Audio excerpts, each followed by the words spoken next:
Hello everyone, the following video contains descriptions and accounts of an attempted transition of life.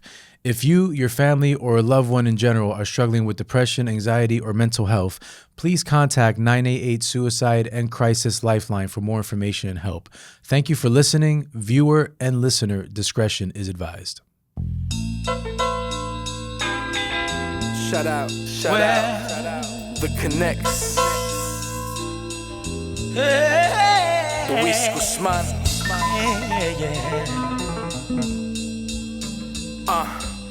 Don't ever go, never leave my side. Passion's all I have, courage is my drive. And if I lost you, I would lose it all together. I wouldn't have Welcome to an Artist Not Salesman podcast, where we highlight the journey of entrepreneurs and business people alike to showcase that every light and dark moment create a beautiful piece of art. This is episode 30. I am your host, Luis Guzman. My guest today is the owner and operator of FJ Films and a seasoned videographer, to say the least. With over a decade of capturing timeless moments under his belt, his portfolio boasts names such as 50 Cent, Bad Bunny, Snoop Dogg, Romeo Santos, DJ Camilo, and A Boogie.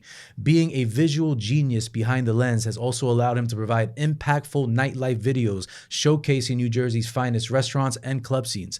In addition to artists, he also provides media service for all corporate events, weddings, private and special events, as well as customized videography experiences. A one-of-a-kind talent that proves that a dream can be attained if the hard work and drive is put behind it. Juan Alzate, welcome to the show. My man. Brother, thanks for making time, and I appreciate what it. What an intro. I feel like I feel like I'm at WrestleMania. Come on. And you're giving me that championship intro right there. That's it, brother. Hit the John Cena theme music, bro. Hey man, I mean, listen, bro. A lot of we're talking about wrestling terms. I mean, I don't want to say babyface, but you've done a lot, bro. No, I'm a heel. Oh, you're a heel. Okay, I'm a heel. We're gonna get into that. So these are a lot of heel tendencies I'm going through here. So a lot of history in the last 10 years or so that you've been doing this. So I'm excited to hear your journey, man. It's been a journey, bro. Absolutely. It's been a journey. I'm excited, brother. I'm ready to hear the whole story. You know what I mean? So I always start the podcast the same way with every guest. So I'll start it with you the same way. First question, who is Juan Alzate? Juan Alzate. All right. Fat Juan Films is the brand. Fat Juan Films. FJ Films is my company. Okay. Juan Alzate, just a regular guy trying to make it in this world. I am an event videographer. I do weddings, social media content for businesses, try to elevate every business the way I can, at least with my vision through my lens. And I am a nightlife, I guess I can say veteran at this point. Aficionado. There you go. Yeah. And a huge pro wrestling fan. Same here, man. Which I'm not ashamed about, man. No one should be ashamed about liking pro wrestling. We all grew up on it. You know what I mean? Life is like pro wrestling. We're all just trying to get a fan base by showing this image of who we are, but it's kind of blurred lines. Yes. But it's still us in between all that. 100%. You know? And we're just trying to showcase that to the world to get a pop, as they say. Look, you know what I mean? And I don't know if you still follow it to this day. I do, yeah. Monday night was huge. Amazing. It was probably one of the best Monday Night Raws I've ever seen. I agree. I mean, I was locked in. Super. Locked in. And I reposted something that they posted, and I said, yo, pro wrestling, a lot of people call it corny, fake, whatever. Listen, pro wrestling is an art. Is an art, and it's one of the best storytelling in the history, and I call it cinema at the end of the day. I agree. Because the fact that they're like Broadway people, right? Because like Broadway actors, because the lights are on, there's no cut. You got to roll through. Yeah. And you have to still, be physically capable to do these moves. Look, man, and yes. And I'll say this, and it might be controversial, but I feel like these wrestlers, they're more in shape and in better shape than a lot of other athletes. I agree. No, because you get football players, get football players that they run a play, stop to take a break.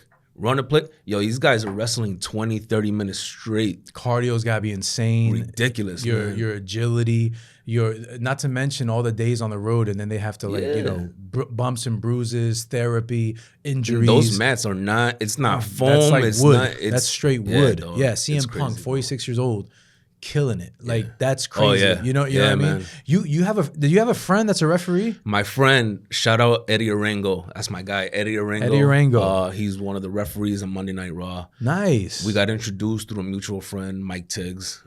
Oh, okay, Mike Tiggs. I know him. Nightlife. Yeah. Nice. We got introduced through him, and he's just been mad cool for like the past 2-3 years that we've been cool.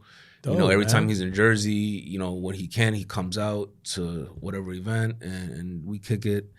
He's, you know, hooked me up. Yeah, listen, Monday Night Raw in March. Let's make it happen. Listen, Let's I have don't. a podcast, this is one thing together. I never ask for anything for free, man. He tells you first. If it gets presented wherever it is, whether it's Monday Night Raw or whatever else wherever else in the industry or anything, I don't like to use my platform or anything that I've built to ask for things for free. If they get presented, hey, if I'm out here, here's some shots. Oh, thank you, man. I really appreciate it. Yeah. I didn't ask for it. Yeah. But I do appreciate it.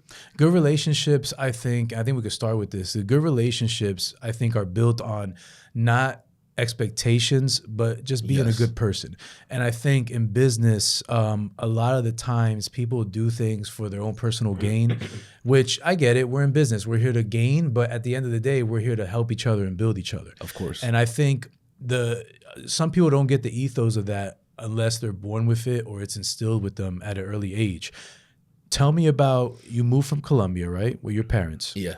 And you just started getting into this whole passion for videography and for photography and things like that. But take me to a little Juan. Where did you get the discipline and inspiration? Was it from your family, your father, your mother? So this is the whole story, right? So I was born in May 8 of 87. Okay. Don't do the math.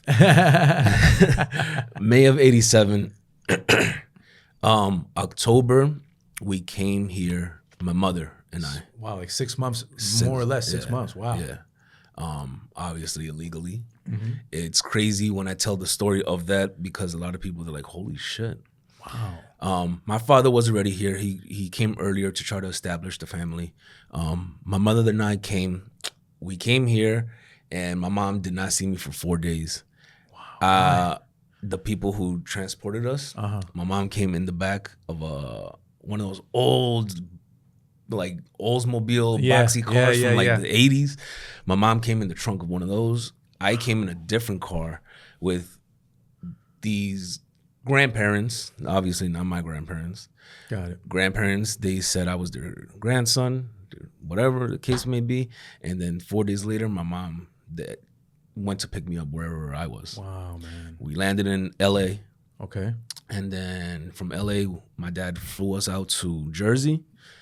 Well, we met up again, man. So wow, so the sacrifice, brother. Yeah, man. That was made at early, the insight your family had, your mother and father, to make that huge sacrifice to provide a better life for you. Yeah. I was supposed to be born here. Okay. I was supposed to be born here. That was the original plan, according to both of my parents, but it didn't happen. And we got here, man. Yeah, it made it happen. Now, are you only child, or is it brothers, sisters? So my parents are separated. Okay. From a very young age, they, things happen. I understand. I'm from a single parent household, man. My mother is the one who raised me. Okay. My father was in and out of my life for a majority of my life. When I became a teenager, you get rebellious. Not everybody, but for the most part, it happens. Yeah. It's just you can't avoid it. Unfortunately, I was one of those rebellious kids. My mother had to reach out to my father, like, "Hey, you need to step in because he needs to get a wake-up call and stuff." Now, define rebellious.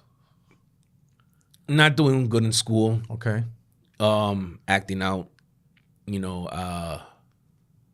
it's a shame to say, like, I was not respectful to adults or elders or my peers, man. I don't know. But I wouldn't say a shame because it's part of your story and you're not that person today. Yeah. So it's part of your growth and development. It is, yeah, right? Definitely, man. Because a lot of people are still stuck. They're 45 years old, still with that same mentality. Yeah, man. I learned that you have to respect everybody so you can also be respected. So 100%. Yeah. My father stepped in again when I was a teenager, and then he and his current wife, they had a baby. I have a sister. Awesome. I know she's a half sister, but that's my only sibling. I love her to death. That's like my best friend. I tell her everything, man. Nice, so man. we have. She's 27. I call her my little sister until this day. And your big brother, man. You gotta take care of it. Yeah, no, it's those, like you said, with the troubling, growing up, troubling adolescent, and now her being a young woman at 27. You got to kind of be there, give her the game, guide her through, the life that we live that could be crazy. Yeah, man. And I try to give my sister that advice that, if my dad has given to her, good, but I'm gonna also give you the advice. That's a very noble thing to do, man. Is that instilled in you? Were you taught that resilience from your dad, or that, like in this case, independence? Because at your young age, you were just being rebellious. But is that you were using it for bad instead of good? Yeah. Now, have you used that now in your current day, and as you were growing your business and becoming an adult, for better, as far as the independence and the resilience? Yes, definitely. Being a business owner, being somebody who doesn't want to follow the path that everybody says normal, you got to go to school, you got to do this, you got to go to college. It's different, man. No, it is. It's different. It's not easy. And you have to also learn how to. You also have to learn how to be self-disciplined. Discipline wasn't really something that when I was a child was to instill in me. Mm-hmm. I was raised by a single mom, so I was alone majority of the time. Yeah. To your own devices. Yeah, exactly. So I was left home with my grandma. My grandma also had to go to work. So you're a latchkey kid. Yeah, I was just home, and nobody asked, did I do my homework? Nobody asked, hey, are you hungry? So I would go home, eat cereal, and put on cartoons and whatever, man. Just chill, yeah. And then my mom got home 8, 9 o'clock at night, and you did everything. I'm like, oh, yeah, of course. Obviously I'm lying. Yeah. So that's where everything kind of spirals out of control, man. And yeah. And then you finished high school. Right, and not a videographer yet. No. So were you forced to be a pharmacy tech, or how did that happen? Man, I feel so blessed that a lot of things in my life just fell on my lap. Really? I am a firm believer of the universe, God, somebody out there that's looking over us. And I feel like they definitely blessed me some way, somehow. As a kid, I always, like I said, I would go home, watch cartoons, whatever. But I always loved movies. Okay. I'm big on movies. Same here. Big on movies, man. We have a lot of similar interests. Yeah. I'm big on movies, and right after high school, I did the whole college thing for like a year and a half. Okay. It wasn't for me, man. I didn't know what direction to take. I started doing like business management. But then it just wasn't for me, man. College wasn't for me. I'm like, you know what? I'm going to take like a semester off. That semester off led to a year and a half off. And then, you need to make money, go work the mall, retail. Yeah. Hit the retail stores, make some sort of money, but with no direction. No direction. Yeah, it's kind of, again, off to your own devices, no real plan. We're just freestyling this. But the instinct is that I gotta survive, right? Yeah. Something's gotta give. I don't want to go to college anymore. It's not for me, but I can't be homeless. I gotta make money. I gotta earn. So you went to the mall. Did you get a job at the mall? Yeah. I had a lot of jobs, man. I worked a lot of retail. I worked at Toys R Us. That's how you know I'm old. I worked at Toys R Us. I was a stock manager at Toys R Us.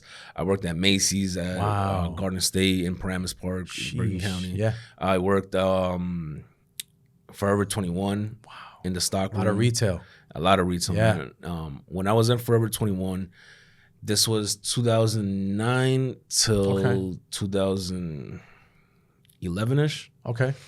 During that time period, my next door neighbor, this older dude, he was a couple years older than me. One day he called me over, yo, dude, come over here. I got a question for you. I was like, yo, what's going on? He's a cool guy. I've spoken to him multiple times. I was like, what's up, man? He's like, look, the pharmacy that I'm working at, they're looking for a part-time delivery guy. Would you be interested in making some extra money? I'm like, depends. Like, what are the hours? How much are you talking? He's like, 2, maybe 300, depending how many hours you want to work a week, whatever. It's just part-time. I'm like, all right, cool. Yeah, put me in contact with whoever, you know? Yeah. Another blessing in disguise. Yeah, literally, dude. Yo, that same day, the owner of the pharmacy reached out to me. Hey, my name is Jim. I am from J&J Pharmacy. We're in Hackensack. We're looking for a part-time guy. Are you available? I'm like, yeah. I'm like, when can I start? He's like, well, you know, come introduce yourself and whatever. I went in and I'm like, I can start today. Wow. And he's like, today? I'm like, yeah, put me on a run. Let's do it. Let's do it. And so now I'm working 4 o'clock in the morning at Forever 21 till 1 o'clock in the afternoon, getting the store set up. Okay. Doing everything logistically behind the scenes. Go home, eat, shower, take a nap if I could. And by 3 o'clock, 4 o'clock the latest, I'm at the pharmacy running deliveries until 8, 9 o'clock at night. Wow, man. And you did that for how long? Both like jobs? A year and a half. Wow. That shit burnt me out. No, my bad. I can curse. No, of course you can. Yeah, it's an open platform, man. Don't worry about it. But everybody always says that. No, you're good. You're good. I come unfiltered sometimes. That's how you're supposed to be, man. Yeah. Honest, raw truth. I am a fond believer, and I want you to see if you agree with me on this. You gotta do the grimy, dirty, annoying, repetitive, strenuous jobs when you're young, because it gives you a sense of appreciation for life, for money, and for responsibility. 100%. And that is always in the back of my mind. Like, I used to work at Pathmark, so I'm my age. Ooh. And sometimes I remember being in that frozen stock room at 4:30 in the morning, and how dare I complain about doing a podcast or being a sales director when I'm so blessed today. But it's because of all that hard work I did in that stock room in Jersey Gardens, working at Daffy's, that got me to this point where I'm never going back there. Listen, man, pay your dues. Yeah. And this is something that like a lot of the younger generation trying to grow into the game. Whatever industry it is, they don't want to pay their dues, dog. No. And that's especially this generation. Everything's give me. I don't want to earn anything. Facts. And, oh yeah, by the way, FYI, I deserve it. Yeah. It doesn't work that way. Why do you deserve it? Exactly. Entitlement. Yeah. It's entitlement. Yeah, and man. It's sad because again, there's another crazy theory I have. I think it's us now, right? That a lot of people our age have kids, and we went through a hard struggle as young kids. So they want to be coddled to their kids. They want to be nice to them. I don't have kids yet, and I've always said, I'm like, yo, when I have kids, I don't want my kids to go through what I went through, the loneliness, we weren't poor, we were lower middle class, but definitely struggled a bit. Thank God we never went a night without food, a day without food. We always had a roof over our head, clothes on our back. Even if it was rice and egg, very Spanish. I've been there, man. But yeah. It's food at the end of the day, you know? Absolutely. But I don't want my kids to go through that. No. You know? I agree. But I feel like at the same time, as our generation's parents, they don't want to see their kids go through that. Sometimes the newer generation tends to grow, and respectfully, this new generation is soft.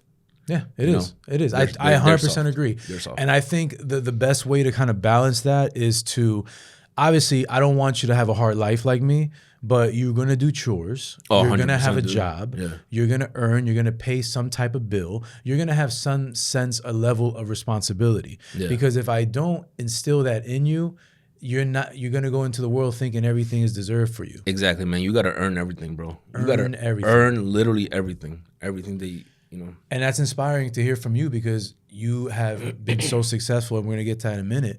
But you started just like everybody else with $1 and a dream, basically. But you earned that right by paying your dues. I paid the shit out of my dues. and you did that because, number one, you didn't want to quit. And number two, you just had that resilience in you. Yeah. Like, no matter what, I can't fail, you know? Quitting is not an option, especially this late into the game. Quitting is not an option, man. There's no going back. There's no going back, bro. No. There's no going back. And it's funny because just last night I had a conversation with somebody who's OG in the nightlife industry, in the entertainment industry. A lot of people might know him, Pretty Lou. Pretty Lou, yeah. Pretty Lou, man. He survived cancer, right? Yeah, he kicked the shit out of cancer. Pretty Sheesh. Lou's strong as fuck, bro. Yeah, that guy is, God bless him. Bro. I have a lot of respect for him. He reached out to me. We had like an hour-long conversation last night. We were talking about like a whole bunch of stuff. And that's something that we touched on. Really? Yeah. Wow. Yeah. God's working, man. You see, it's all coming back. You Yeah. were just talking about that yesterday, and now we're bringing it up again. Yeah, exactly, bro. I think it's all relative, because if we're on this boat together of success and trying to be great, we're going to share the same stories. Yeah. So we were talking about there's no going back, and sometimes you got to do what you got to do, because there is no going back, right? So as much as I've been in the nightlife industry, my company is definitely trying to, step away a little bit from that, go into something different. That's why I do the weddings, the Sweet 16s, those type of bigger events that I don't have to stay up as late and stuff. But it's not always going to be back to back to back to back. So for me, if I have to do nightlife, I have to do nightlife here and there. Yeah. Well, because there is no going back. There is no going back. So failure's not an option. You started with the nightlife, and we're going to get into that. But I feel like building that as a base, now you're building different verticals in your business. Right? Oh, yeah. So, you're diversifying. And that's a big thing of growth, is you can't ever grow or get more successful. You stay doing the one thing that made you successful. Yeah, man. Yo, I love that you said that, because I was also on DJ Frank Roth. Well, he doesn't like to be called DJ. I'm sorry, Frank. Frank Roth, Power 105, heavy hitter, his podcast as well. Oh, nice. About a year and a half ago. Okay. And he asked me, he's like, what advice do you have for upcoming videographers? I'm like, yo, nightlife is not the end all game. This isn't like, look, I'm in nightlife and this is it. Nah, man. And this is exactly this. Also something that I said to Pretty Lou yesterday. I'm like, I tell people, like, you go into nightlife or any industry at that, you learn to do what it is that you want to do, but you don't cap it there. Correct. You go in, you learn, you perfect your craft, then you move on to bigger and better things. And then when you move on to bigger and better things, you move on to bigger and better things. It's like the NXT of videography, right? Do you agree with that? That is such a great analogy, dude. Right? It is. It's the performance center. Yeah, the performance center, right? Because you cut your teeth, you pay your dues, you get through it, and it's afforded you this opportunity to now diversify into a whole nother space. Don't get me wrong, man.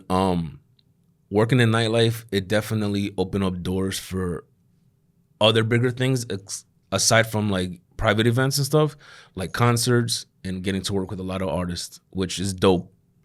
But sometimes, again, the older we get, our bodies need rest. Yeah, that's true. So it's like, I would love to continue working with all these artists and new artists and everything, but it's just the late nights sometimes suck. No, it does. No, I totally understand. They do. It's a grind. And being very realistic, like, I can do it, but then I got to take the next day off to rest, Yeah. So sometimes in my mind, at least, I'm just like, you know what? I'd rather take a private event than go work a nightlife event. So listen, you got to, with your age and growth, you got to see what works best and what doesn't, and then you modify. Of course. Just like anything else. Yeah. You know what I mean? So that's part of the balancing act, is finding the success, but then learning how to manage it. Yep. And I think that's where a lot of people fail, because they think, oh, I got lucky once, I can get lucky 10 times. It's luck, but it's also work. You got to actually work at what your craft is. Luck is just 25% of it, if that. Yeah. The 75% is the hard work. Yeah. It's putting in those hours. It's like weight loss journey or gym journey.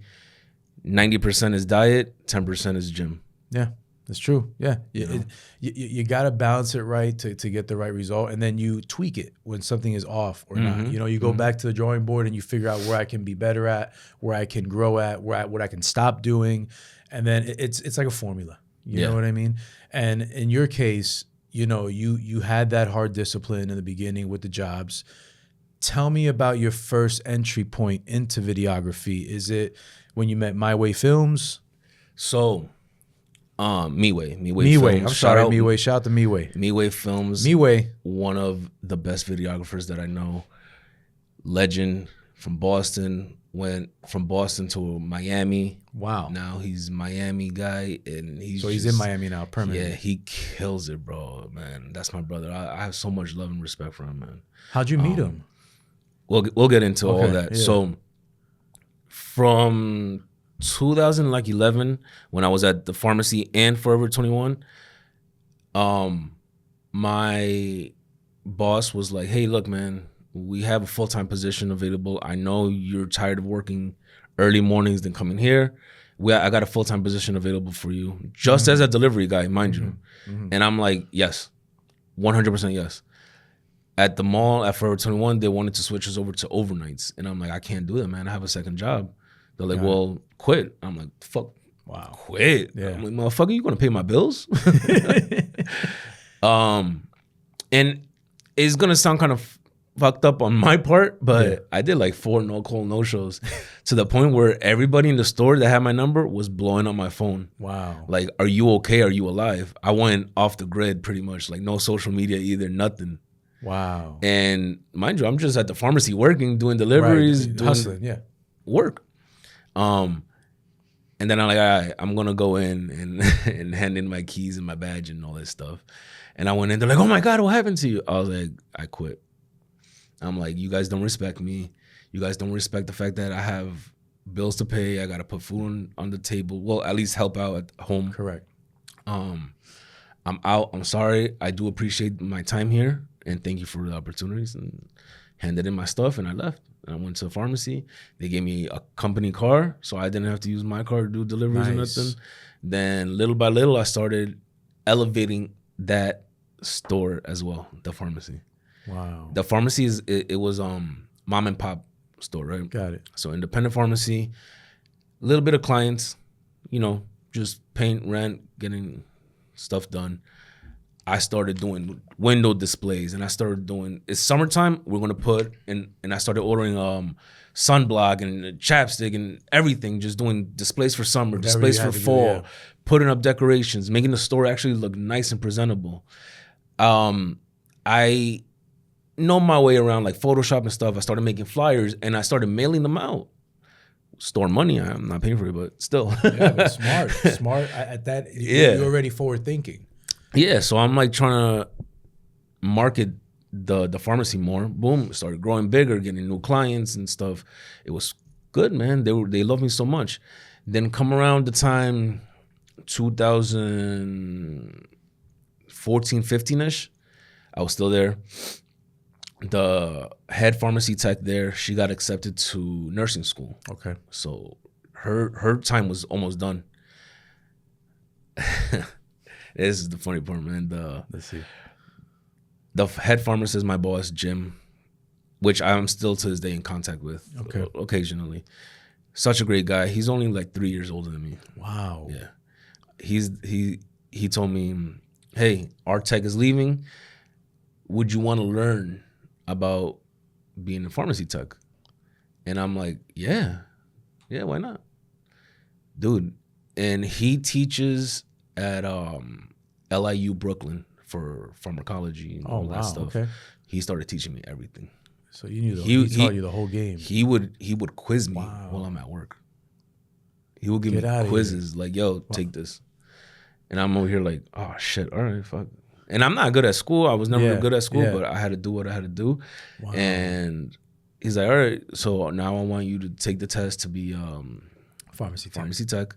I did it. I passed it. I got my license, certificate, everything with their help, and they paid for everything. That is awesome, man. Yeah. Wow. That's a beautiful story. Yeah. Especially that guy to have that heart of gold for you. Man. He believed in you. Holy cow. And I've always been the same way, just how I am talking to you now. Like, I try not to, I don't filter myself. I'm just honest, man. I'm just straight up, and I talk this way all the time. And if I curse, I curse. It is what it is. And he was just cool with it, man. He's like, you're just cool. Good. You bring good energy to the pharmacy, man. Dope, man. And that is so dope. And we had like older, the viejitos, that would go in there, pick up their medicine. And I had this older lady. She would always come in the summertime. I'm like, I'm not wearing no fucking button-ups anymore. Fuck this. So I would be in T-shirts. Oh my God, I love your tattoo, sweetheart. And they would just be so nice. And I'm just like, I loved you. Man. You have I loved it. You're a people person. Yeah. You know, you're able to connect with people. Yeah. And I try my best. I try my best because sometimes I give off that asshole vibe, and I get that a lot. I get that a lot. And I have, even when it comes to like working with clients, sometimes they're like, oh man, I wanted to approach you when I saw you one day at this place or whatever, because I have this project that I want to work on, but you kind of look intimidated and stuff. And I'm like, I'm not, man. Like, oh, we're all human, man. Yeah. It's just like, I guess I get it, because some people don't want to be rejected, or they don't want to feel stupid or feel like they're intruding on your space. But at the end of the day, listen, we're all just human beings on this big world trying to figure it out. And you know what? You got to break a couple eggs to make an omelet. So you don't know unless you actually do it. And then after you do it, you're like, oh, it wasn't so easy. It wasn't so hard. Yeah, exactly. You know what I mean? Oh, that wasn't that big deal at all. You know what I mean? So, but it's just getting to that engagement part, you know? And I think that's something that in this generation, they lack that, where they lack like talking to people and conversing and getting to know each other. It's not all on a screen. You know, like we come from the era of, we had to actually interact with one another. Oh, 100%, man. You know? There wasn't no, I'm going to FaceTime my friend and see what he's up to. No, I had to ride my bike to his crib, knock on the door, and if he's not home, I got to ride my bike back. Yeah, no, it's true. Yeah, and you know, dark or whatever, no phones. We had to figure it out. That's it, dude. So no you know, GPS, nothing. Yeah, again, resilience. We're going back to the resilience. Like you just had that resiliency, and look where it took you, bro. Straight from Colombia to the streets of New Jersey, to like becoming like the head pharmacy tech, learning all these different things. And now, boom, videography. I fell in love with being a pharmacy tech, man. It was just so interesting to me how a little pill this big can help you in such different ways. And whatever the medicine and the amount of different prescriptions you're probably seeing. The biggest thing for us was drug addiction. Really? Drug addiction. Opioids and all that stuff. Opioid addiction. We had psychotherapists and drug addiction counselors upstairs. Oh, wow. And they would send their patients down to us. So, but it got to a point where I was kind of counseling in a way. And I'm like, hey, how are you doing? When I will give the people the prescription, how are you doing? How are you feeling? Have you had any cravings? Are you controlling them? Are you thinking about relapsing? And I think that's also why people kind of were drawn to our pharmacy a lot. Because we just had conversations with people, man. We're just not like CVS, like, oh, here's your shit and get the fuck out. You didn't treat them like they were a number. Yeah, no. You know, you actually treat them like a human being. Yeah, yeah. And if you're not feeling well, just talk to us, you know? Yeah. If you're short on your medicine, talk to us. And I would help and be like, yo, Jim, this patient of ours, they're short on their medicine because they had bad cravings. They had this and this, whatever the case may be, and they took more of their medicine. Can we hold them down until they get the new script? Yeah, let's do it, of course. Yeah, so that's a beautiful thing, man. So, my bad. No, yo, go ahead. No, I love the backstory. Yeah, because you got to know where you were to go, know where you are today. So I like that. I didn't even know that about you. Yeah. That it was that deep. So seriously. That's the whole pharmacy thing. Unfortunately, 2018, the pharmacy was going to be sold. The new owners didn't want to pay me what I was getting paid because I was getting paid way more than a regular pharmacy. I believe it. You changed the darn pharmacy. Yeah. Bro. They loved me so much that they gave me raises and bonuses and all this stuff. And it got to a point where they're like, the new owners are like, yeah, we can't pay you this. It's either you take a pay cut or you work less hours. And I said, I'm not doing either. Yeah, so it's time for you to move on. That's it. You gotta. Luckily, my boss, Jimmy, at the time, he was still in charge. And he's like, I'm going to fire you. I'm like, yes. Unemployment. Yes. I'm like, fucking let me go. I'm like, give me that unemployment, my boy. There you go. Put you on your feet, right? Exactly. Same time, I was already picking up traction doing videography. So you were already doing videography while you were a pharmacy tech? Yeah. Okay. So now we're going to backtrack it. 2014, right? I'm the head tech. I did all this. At the same time, I bought myself a camera. Okay. I've always had a liking for video, like I said, movies and stuff. when I was younger, I used to always play around, mess around with my dad's. The old school. The old school joints. Yeah. The big VCR on your shoulder. Yeah. And then when it started to get to the little mini cassettes, he had the little handy cams. And I would always mess around at family parties, you know, doing little videos and stuff like that. And then I used to buy a lot of, remember the disposable cameras? Oh my God, yeah. I remember those, yeah. Yeah. And I would take them to school. I would take them to my family parties everywhere until I was able to afford a regular camera. Wow. And then it was now roll cameras, and I'm taking pictures of everything. And I'm not the best photographer. I'm just taking pictures just because I liked it, you know? It was a passion. Yeah. Just because I liked it. Then when I was obviously in the pharmacy, I was able to buy a camera. I bought a Canon T3i, very starter kit, right? Yeah, Julia knows about that. Starter kit. And then I just started messing around with it, I put it down for a while. I wasn't really interested until one of my close friends, Manny, he got into photography. Okay. And then one day he's like, yo, come with me to the store B&H. I'm like, oh, shit. Wow, B&H. The mecca. Yeah, you saw his reaction, He knows. Julia knows. The mecca of audio, video, everything. Video, man. I know. Man. We went to B&H, and I'm like, hey, I want to upgrade my lens on my camera. And the guy's like, here, take this 50 millimeter 1.8. It was like $250 or so, whatever. And I was like, all right, cool. I was like, wow, this takes really good pictures with my little super upgrade from the disposable. Super upgrade, yeah. And it was just a lens on my shitty body camera, Canon. And I started taking more pictures. I was like, wow, this is really good. This is fun. Owning your craft, getting better. And around that same time now, I'm working at the pharmacy. And on the weekends, I started hanging out with this guy named G-Kid, DJ. I will always say it, if it wasn't for DJ G-Kid, there would be no Fat One Films. There would be no FJ Films. Why is that? He is a legend still in the Jersey nightlife industry. Okay. He's well respected. He's retired though, on to bigger and better things. But when he was DJing, he would sometimes hit me up, and I know him from college. So he's like, yo, you want to come with me to this event? You want to go, or just roll with me, just come hang out. I'm like, yeah, fuck it, I ain't got nothing to do. Let's go. Might as well, yeah. It got to a point where, like, I was just carrying his bag inside the club, and I'm walking with him, and we're hanging out, and then carrying his equipment to certain gigs. Old school, man. Princess. Yeah. I like that, man. And then we're going to all these events until one day I'm just like, yo, can I bring my camera and take some pictures of you and stuff? He's like, yeah, of course. Started taking pictures. We started posting them. Cool. And now we're 2015, 16. I see this guy, Miway Films, pop up on my Instagram feed from a video he did for somebody else. I don't remember who it was. Okay. He did a nightlife video, and I'm like, holy shit. This is different. This is different. Sparked a different interest. Yeah. I'm like, nightlife didn't have videography at that time.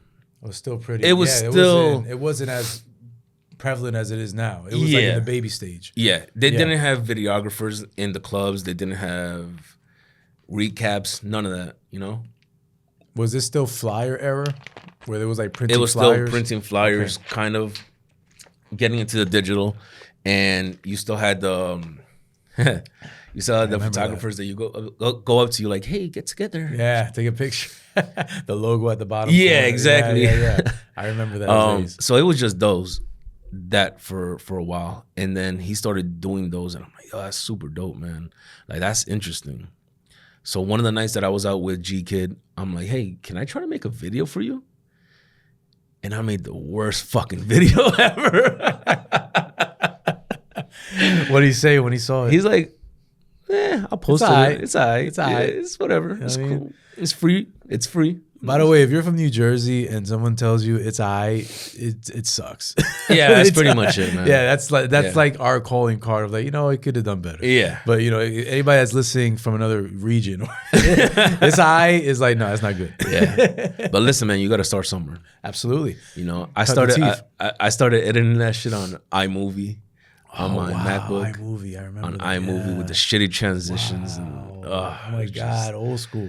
But you started at the bottom, man. Yeah. I mean, you had to learn. You had to learn, right? Without those lessons and those moments, you wouldn't have gotten to where you are today. Yes, of course, man. You have to learn from all that. Pay your dues. Pay your dues. And you started with that little by little, like owning your craft without even knowing it. You were in like unconsciously doing the work, doing the school of photography by just picking up these cameras, these lenses, taking videos, taking pictures. You were just learning on the job. I was self-taught for everything that I've done in my life. Wow. Self-taught. Wow. My dad never taught me how to shave, never taught me how to drive a car. I learned. I stole my mom's car when I was younger, and I learned how to drive a car. Oh my God. Self-taught mostly, for part of it at least, at the pharmacy, how to grow their business a little bit, how to mix the chemicals. I would read. I bought pharmacy tech books. I would do all the compounding medicines and stuff like that. I learned a lot, man. So you were very hands-on with everything you learned. Like, no one ever really gave you a hand up. Mind you, I have really bad ADD. My attention is just one thing horrible. At a time. The other day I was cleaning my apartment, taking down my Christmas decorations. I started doing laundry. I started cleaning the bathroom. I started reading a book. Looking at t-shirts. Yeah, I started. Yeah, you saw my wrestling t-shirts, dude. I started doing all that, and then I started watching Bad Boys for Life. Oh man, no, but honestly, dude. That's the creative in you too. I feel like people that it's really hard to focus on one thing for too long. I think a part of that is also the creative genius behind each and every one of us. Yeah. I never met somebody creative that doesn't have that slight attention span. Yeah. You know, I have it. Like, I try to be as locked in as possible with the people I'm with, present, but then your mind will just start wandering, oh man, I got to do that. Or whatever the case is. I'm not even going to lie to you right now. A couple moments ago, we were talking about something, and I just totally forgot because I started thinking about something else. Yeah, it's that creative side that just it doesn't die. It's like, no, wait, there's still more. Yeah. And there's nothing wrong with that. And I think that's, we have to embrace that side, but we also have to know when to tuck it, because there's times where it's like, oh no, we gotta, we got a big client, we got this, we got that. It gets bad sometimes for me. Yeah. Sometimes it's 2, 3, 4 o'clock in the morning, and my mind is working overtime still, and I'm just like, dude, let's go to fucking sleep. Like, what do you do to decompress? What do you? How do you relax? My nighttime routine, I guess you can say. I get off the computer, whatever time it might be, because sometimes I feel like that's also an issue. I edit until whenever I want to finish. Yeah, I see what you mean. Yeah, you got to give your eyes a break. Yeah, your eyes and your brain, man. Everything is a muscle. Yeah. Just like going to the gym, your body needs rest. Man. Your brain needs rest. Absolutely. So my decompressing phase, I just turn down the lights, whether I'm in bed or on the couch. I have to decompress for at least 30 to 40 minutes, maybe more. I put on one of my favorite shows, and I just watch TV for a little bit. Just take it down. And this has to... Got to put that on silent. Yep, that's it. Yeah. I only respond text messages if they're important. I don't talk to clients after a certain time anymore, because it's time to try to decompress. Sometimes it works, and sometimes, all right, I'll take a shower, get to bed, but my brain is still on like work mode till the point I'm like... I wake up and I'm like, oh shit, that's a great idea. Yeah.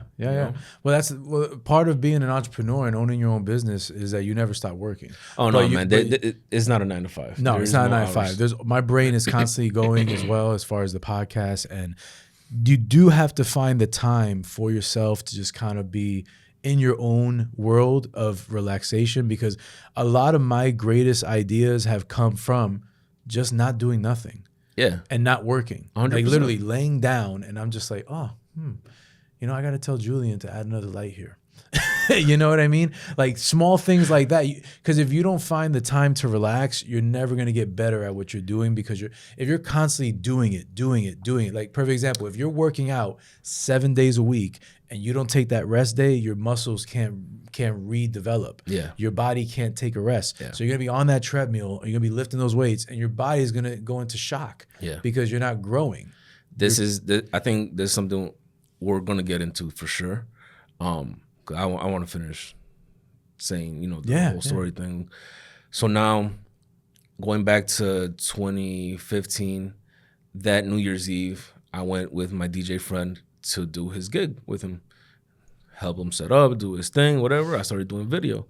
The next day, he posted the video. The owner of the club reaches out to him. Hey, who did this video for you? And he's like, oh, my boy Juan. Here's his phone number. Nice. The guy called me. Hey, my name is Eugene. He's another legend in Jersey nightlife. Okay. He used to own a club called Rise in Lodi. Rise. Huge. Yeah, I remember Rise. Huge. Wow, that's back in the day. Yeah. Oh my Lord, Yeah. I remember that. Jeepers. The owner of Rise, Eugene, I love him to death, man. He reached out to me. Hey, can you come in and talk? I'm like, yeah, of course. What's going on? Da-da-da. I thought he wanted me to take the video down or something. Right. He's like, hey, that's not a bad video. It's not that bad. I want you here every Friday for Latin Fridays. How much do you charge? And I'm like, fuck, I don't know, bro. I do this shit for free for my friend. Yeah, so you had no idea of cost or charging. What'd you say? I'm like 150. What year is this? 2015? 2015. About 10 years ago. But now I had to be there at like 9:30, 10 p.m. till 3 o'clock in the morning. The whole fucking night, bro. Sounds more like 600 to me. Yeah. Right now? Right now, I can imagine. What's the going rate right now? I'm just curious for a nightlife event. Doesn't have to be your price, just like an average price. It depends on the videographer at the end of the day. It can range between $300 to $1,000. Okay. That's not between bad. $300 to $1,000. Okay. Yeah. Gotcha. That's not bad. Yeah.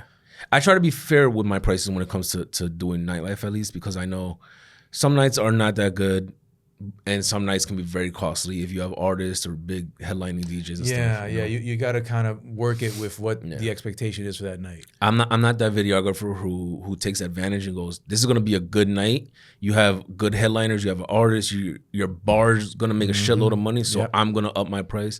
Like, nah, man, I keep my prices neutral. Yeah. You build a relationship. Yeah. So Club Rise, $150 I'm there for like 6 months, if that. Okay. Every Friday. Now I'm meeting other DJs. Now I met Camilo. Okay. Through there. Yep. My friend G-Kid, DJ G-Kid, he introduced me. He's like, oh, this is my boy Juan. He's learning videography. Camilo, oh, what's going on, man? How are you? I was like, hey, man, I would love to film for you one day. He's like, yeah, here's my number. I was like, oh, well, that was fucking easy. Easy. Yeah. I texted him and I was like, hey, Camilo, this is Juan, G-Kid's video guy. We're talking about almost 10 years, and he still has me in his phone saved as Juan G-Kid video guy.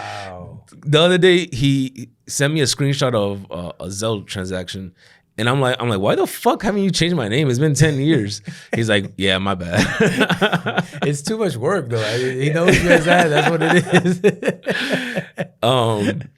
I was like, whatever, bro. I just laughed it off. I love him so much, man. That's dope, man. You have a big. That's like, was he one of your first real clients that you built a relationship with? No. Okay. No. So, I texted him my name, whatever. He texted me back at like 5:30 in the morning. All right, cool. Thank you. That's it. That's the end of our conversation. Didn't text him ever again or bother him. I was a little intimidated. Now I learned how to control it, but I am very shy. A little introverted, very shy. I learned how to control it and turn it on. Turn it off when needed and turn on what I call Fat Juan. So that's the alter ego. That's the alter ego. But that alter ego is also the bad side. Sometimes was. That's the heel.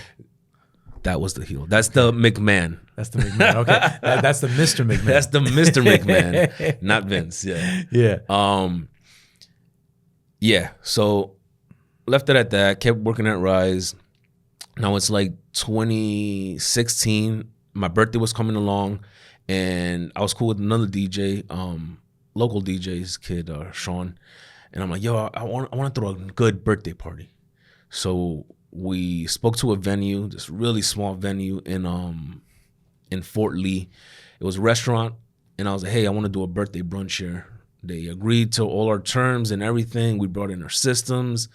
We brought in everything. We made like little fake VIP, not fake VIPs. We made VIPs. I try to make it as much as a club You aesthetically made brunch it, type of vibe as possible. And we sold like 200 tickets to this brunch. Wow. I'm like, holy shit, like that's crazy. Wow. And I had my boy Sean DJ and G Kid. Okay. G Kid, and we packed it out. We had like people in costumes come, and all my friends helped out, and it was cool, man. We had a great brunch, and I'm like, wow, this is dope. That's good for a first time. Wow. Yeah. So that and sparked right the then interest. and there, I'm like, bing. That's it. I'm like, there we go. At the same time, there was three brunches that were really big in Jersey at the time. The Brunch Exchange. Yep. Yep. Batagra Brunch. The Bataga. Yeah, I've never been there, but I heard about it. Respectfully, they're the Iraq Batagra Brunch. They're the brunch goats. Wow. I do their brunch once a month for video, and holy shit, yo, every time it's just ridiculous. Wow, it's such a great time. I love it. So and then there was another one Mike Tiggs used to do. Mike Tiggs.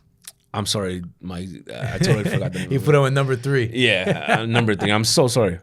But now 2016 comes along, and I'm like, yo, fuck, man. Next September brunch season, I want to try to get into this shit. So all summer, I'm running with G Kid. We're doing our thing, learning more video stuff. I'm going to YouTube. Come fall, I started doing brunches. They started a little bit take off, pretty good. And then now 2017 comes along, and I turned 30 in 2017. And one of my other friends now that I got cool with during this whole period of time, Eddie the car guy. Okay, Eddie the car guy. Eddie the car guy, my brother. If you need a car, there you go, free plug. Eddie the car guy, hit him up, man. He got to get you on here next too. Eddie the car guy, I was like, yo, you're cool with Miway Films, right? He's like, yeah. I was like, yo, I want him to film my birthday party this year. He's like, yeah, I got you. Put me in contact. Boom, boom, boom. I was like, hey, man, like, I want you to film my birthday. He's like, yeah, let's do it. But at the time, he was working with Alex Sensation. Okay. Another legend. He would fly from Boston at the time. Or I don't know. I don't remember, to be very honest, if he was in Boston or Miami already, but he would come to New York, New Jersey, film with Alex, and then go back home. Okay. So he's like, yeah, I'm going to be in town anyway, so I'll do it. Boom. Came, did my 30th. During that party, I was like, hey, look, I'm learning videography. I have seen your work. I love your work. You inspire me a lot. I love it. I want to get into this more. Like, is there any chance maybe you can, have a conversation with me? Maybe I can shadow you or something. He's like, you have my number. He's like, we're going to be back here in 2 weeks. You hit me up. I'm like, all right, cool. Yeah. Left it at that. I was still doing the brunches, but this great opportunity came along where I'm just like, I quit the brunch. Wow. Doing the brunch parties, and they were taking off. We had you had a good run, but it takes risks to get to the next level. Yeah, too. You can't stay in one spot for too long. I've dabbled in the nightlife thing here and there, promoting, doing parties and stuff. Also, I was also doing my yearly pool parties.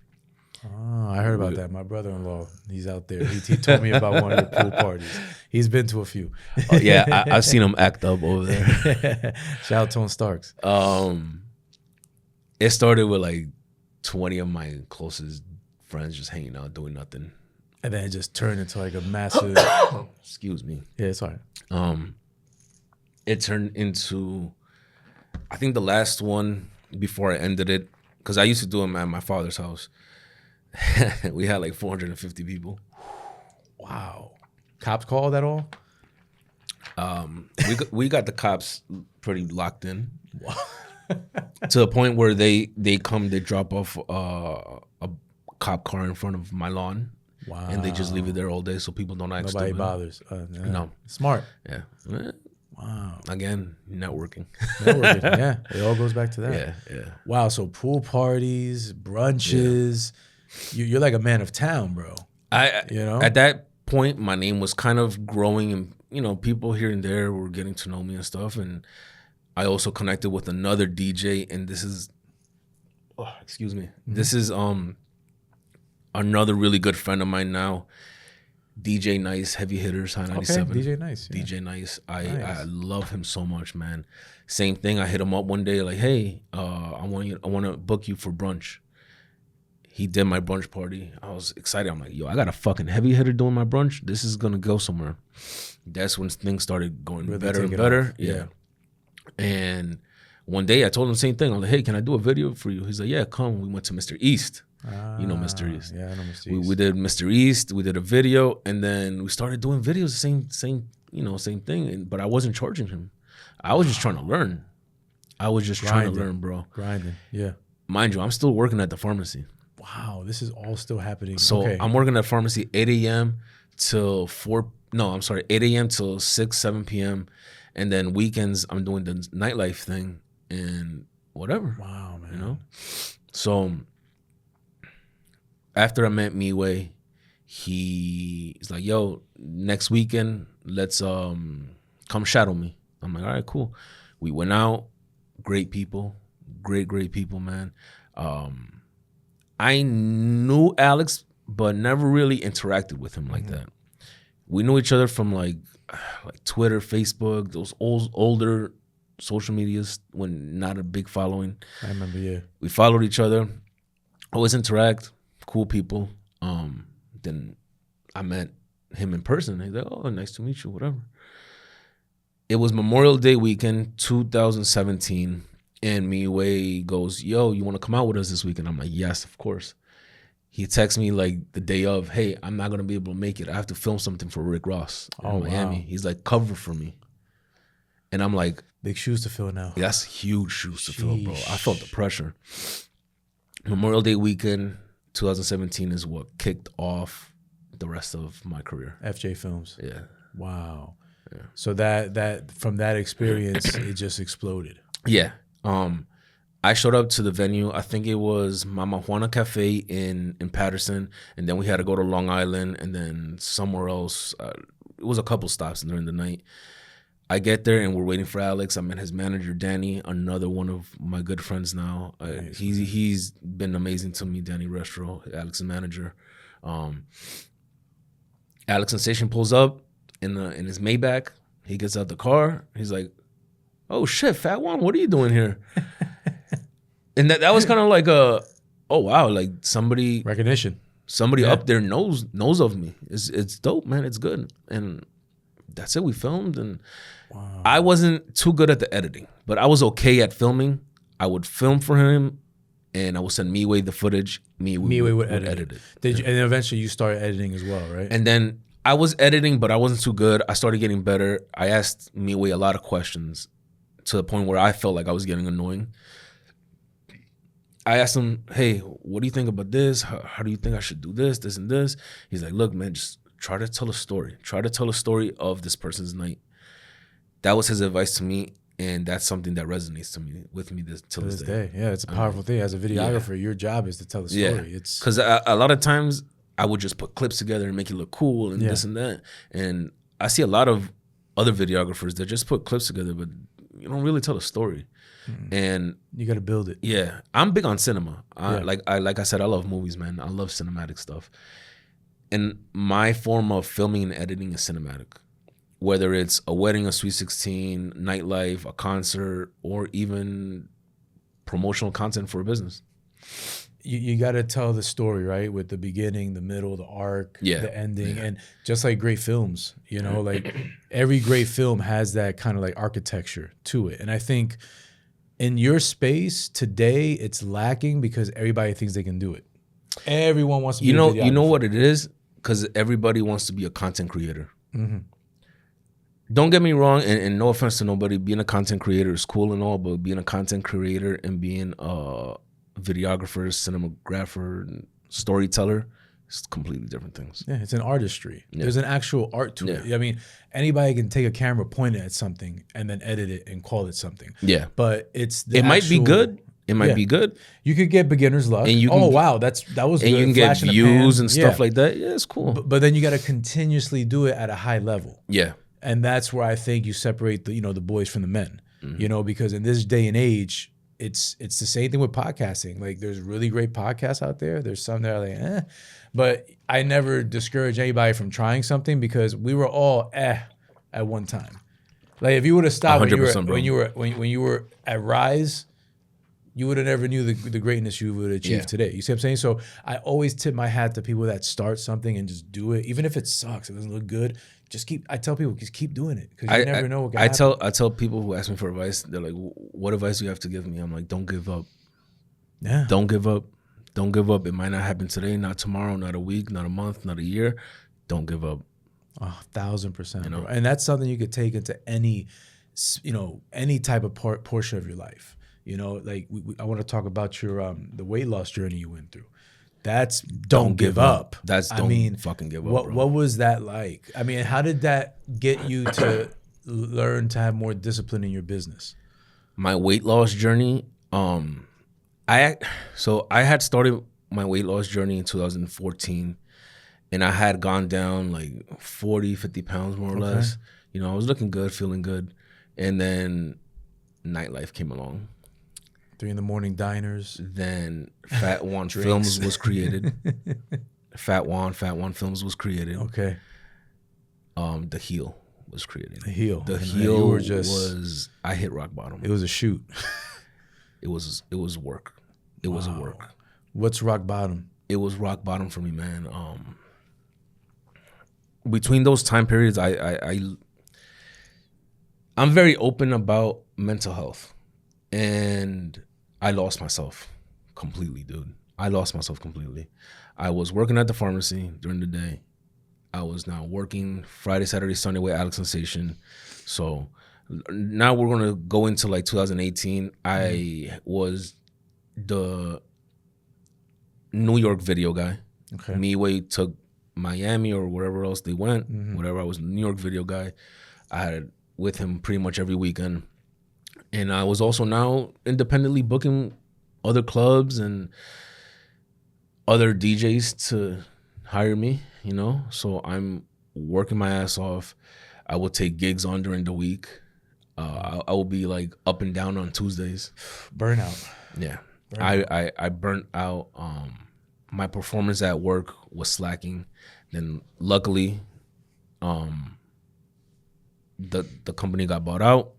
I got let go, collected unemployment. My boss at the time was like, "Hey, look, you're doing so well with this. This is what you need to fill in your life. This is what you need to pursue in your life. You're gonna make it way more further in life doing that video and photography and stuff than here, because here this is you plateaued." Unfortunately, my next step will have to be paying $250,000 to go to pharmacy school to be an actual pharmacist. And something that you were good at, but you weren't passionate about. No, not just that. But right now, I would have been graduating pharmacy school. Oh, wow. Yeah, it's a grind. Just to do 2 years of residencies to gotcha. You know, so I was like, yeah. So I had plateaued there. I left unemployment. Now I'm doing videography full time as well. Took money that I had saved up and invested in new gear and stuff. But during that time period, I was outside. I was drinking, I smoking. was man. Okay. I was a heavy smoker. Such a heavy smoker, dude. Wow. I was too. Don't worry, man. It happens. It's nothing to be ashamed of. Yeah, but that was my biggest crutch for me. So I relate to you. I haven't smoked in probably over 5 years. I'm going on 3 years. God bless you, man. That's awesome. Yeah. No, seriously, that's awesome. Don't get me wrong, man. Look, I have our close friend, Jerry. You know? Jerry. Shout out Jerry Cito. Shout out Jerry Cito. I love him so much. That's my best friend. We used to always smoke together and stuff. And like the other day, he came over and I did content for a dispensary in Rahway. And they gave me a whole bunch of edibles and stuff, and I was like, I really don't partake in this anymore like that. Once in a while, I'll have an edible, little gummy, go to sleep. Wow, I love it. Right. But that's it's more controlled for you now. It's way more controlled. Before you were out of control. Dude, I'll roll up and go to work. and have blunts with me in the clubs. And nobody says anything to you when you're with these. Yeah, you're the camera guy. With you're these with the artists, famous celebrities, artists. Yeah. Nobody says anything to you. So I would, all right. I would be sometimes working, filming with a blunt in my mouth and just filming. Wow. Just smoking during the whole period, man.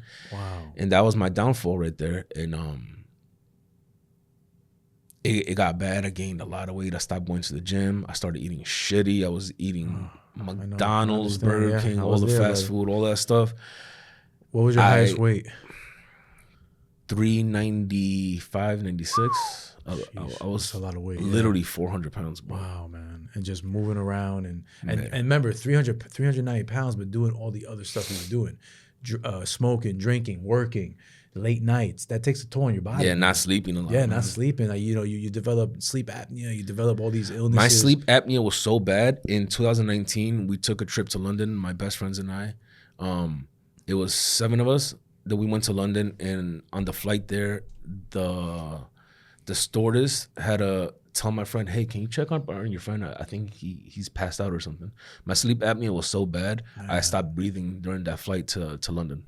Oh my God. And my best friends, they're both nurses. And they came up to me, they're like, dude, you good? I'm like, what happened? Are we here yet? They're like, no, motherfucker, like, you stopped breathing. Dude, oh my God, man. Yeah, I was like, was that the wake-up call? No, not yet. What was the wake-up call? What was the moment that you had to say to yourself, this has to change? Again, I'm very open about my life and about everything. I had an attempt to take my life away. Yeah. Oh my Lord. This was right after the pandemic. Okay. 2022? 21. 2021. Okay. 21. 2020, pandemic was bad for everybody, man. For me mentally, it was so bad.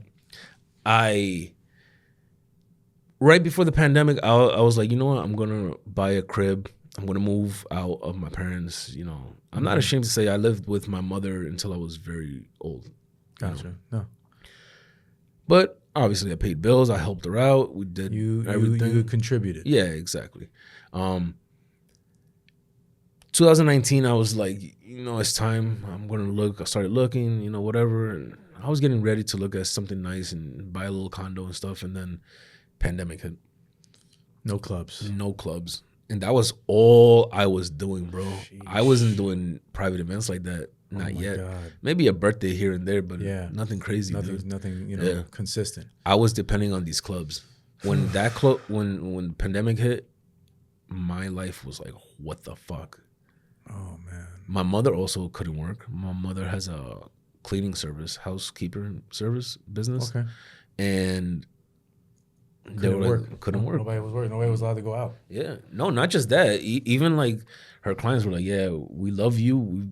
My mom has some clients that she's worked for 35 years since we came to this country. Wow. But she's like, I'm sorry, we love you, but we don't want nobody in our house. Yeah. And it was a scary time. It was very scary, man. The first thing that I did when they were like, yo, the world's shutting down for the next 2 weeks, I went and I bought like 3 ounces of weed. And you were just smoking. And I was just smoking, doing nothing, watching TV, eating bad. And it takes a toll on you mentally, man. Yeah. Because, weed, even though, it's a good feeling, but it's a depressant. It is a depressant, man. And I know a lot of people used to say, at least, weed isn't addictive. Weed is fucking addictive. That's the reason why I stopped. Yeah. Because once you like something and you have an addictive personality to it, it could be your downfall. Yeah. That's why moderation. That was part of my downfall, man. Yeah, and I commend you, man, and I want to thank you for sharing that because there's a lot of people out there dealing with addiction right now, and they don't know their way out, and they think that they're not good enough or whatever the case is. This is what messed me up a lot mentally is that during the day when I was at the pharmacy, I was helping people with real bad drug addictions to like opioids and heroin and shit.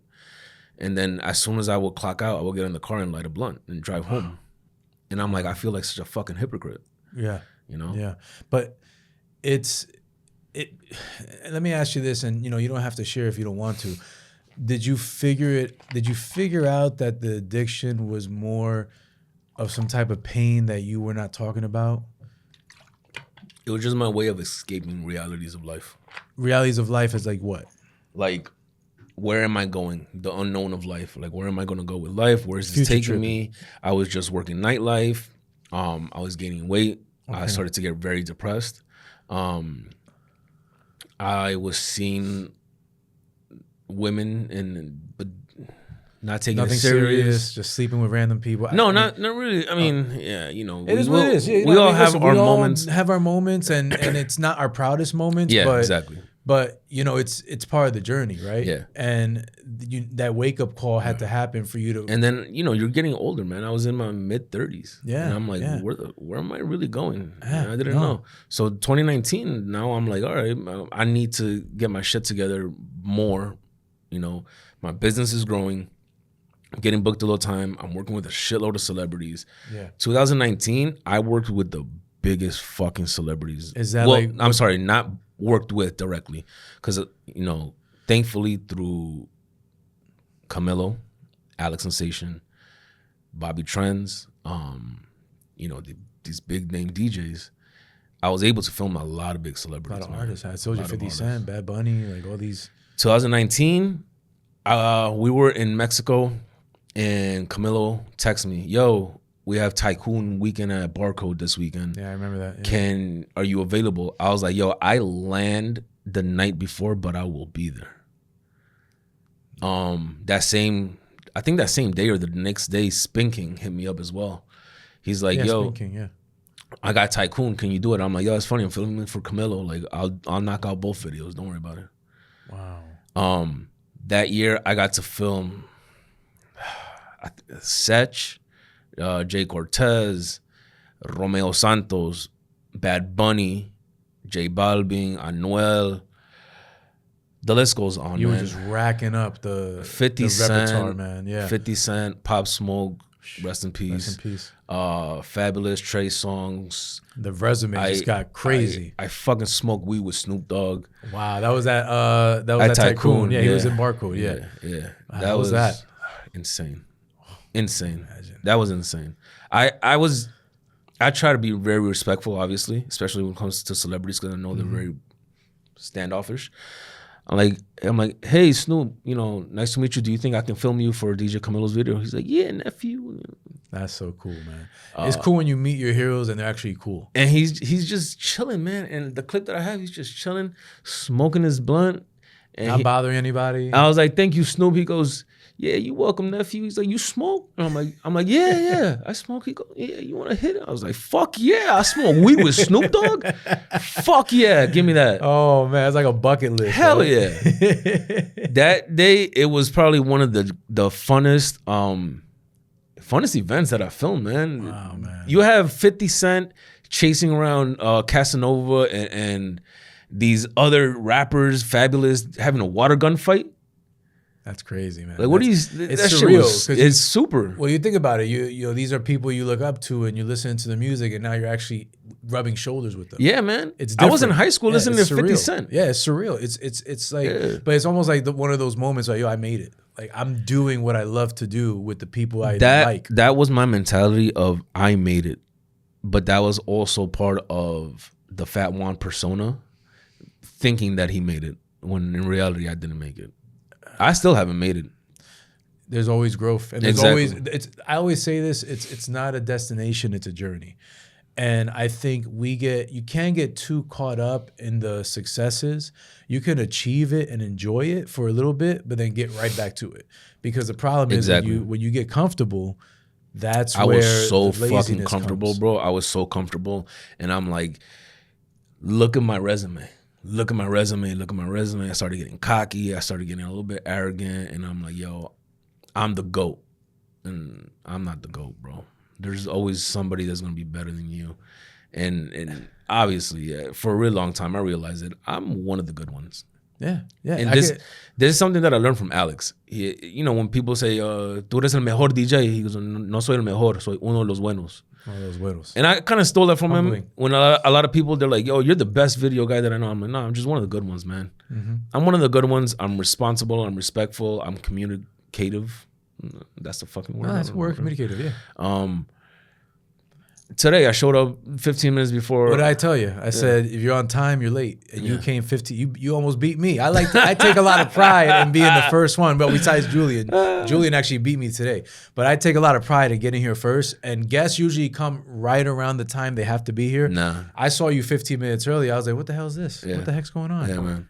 I appreciate that. And that shows your growth and your discipline. It's definitely growth. It's definitely growth because, like I said, man, I had lost myself so much that if I was booked for 10 o'clock, I'm showing up at 11. Why do you need me there at 10 o'clock? The club is going to be just opening up. Motherfucker, if I'm booking you at 10 o'clock, I need you here at 10 o'clock. And I'm showing up at 11, 11:30 prime time, going in and out, smoking weed, getting drunk for free, and going home, editing the video here. Video was good, but the business part wasn't that good. I feel you because I'm thinking to myself now, going back, I think the killer in success that you have to check, and if you don't, it will be your downfall, is the ego.